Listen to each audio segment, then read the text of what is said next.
Have you ever mistaken distance for freedom?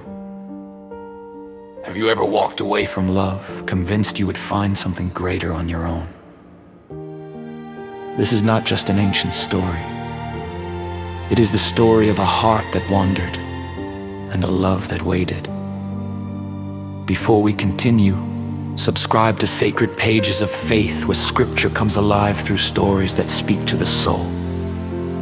There was a young man who stood before his father and made a request that cut deeper than any blade. "Father, give me the share of the estate that belongs to me." In those days, inheritance was given after death. His words carried a quiet cruelty. "I want what you can give me, but I do not want you." And yet the father did not argue. He did not curse. He divided his property and let his son go. Soon after, the young man gathered everything and left for a distant country, far from home, far from memory, far from the steady gaze of the one who raised him. At first it felt like triumph. Coins filled his hands, music filled the nights, strangers called him friend. Freedom tasted sweet, wild, intoxicating. He laughed louder than he ever had. He spent without counting. He lived as though tomorrow would never arrive, but tomorrow always arrives. The money faded, the laughter thinned, the doors that once opened wide began to close. And then famine came. The land grew dry, the markets emptied, work disappeared. The young man who once had abundance now felt the sharp edge of hunger. Desperate, he hired himself out to a citizen of that country.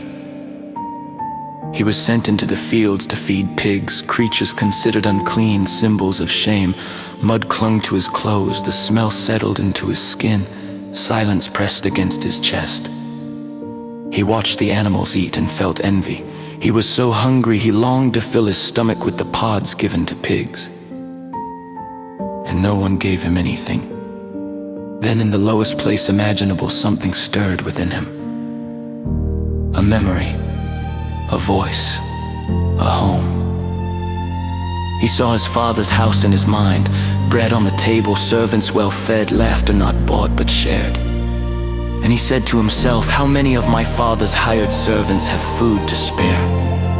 And here I am, starving to death. Regret arrived not as noise but as clarity.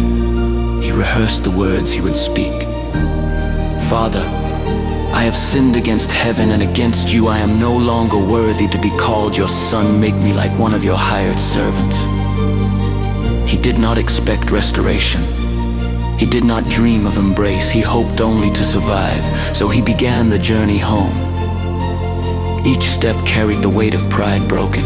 Each mile whispered memories of what he had abandoned.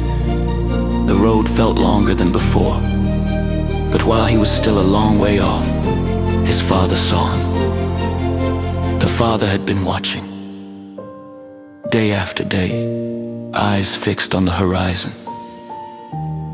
And when he recognized that familiar silhouette in the distance, he did not hesitate. He ran. An older man lifting his robe, sandals striking the dust, dignity forgotten. He ran toward the boy who had wasted everything. He ran toward failure. He ran toward shame. Before the confession was complete, the father wrapped his arms around him. The rehearsed speech dissolved in the warmth of an embrace. "Quick," the father called. "Bring the best robe and put it on him. Put a ring on his finger and sandals on his feet. Prepare the feast. For this son of mine was dead and is alive again. He was lost and is found." The house filled with music. Grace replaced disgrace. Love silenced accusation. Outside stood the older brother, faithful, present, resentful. He had stayed, he had obeyed, and still he did not understand. The father went out to him too. "My son," he said gently, "you are always with me, and everything I have is yours.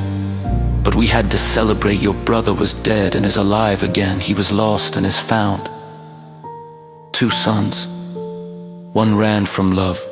One stood near it but misunderstood it. And at the center, a father whose love was not diminished by rebellion nor restrained by pride. No distance is too great, no failure too final, no shame too deep. There is a love that watches the horizon, a love that runs, a love that restores. And perhaps, even now, it is waiting for you to come home.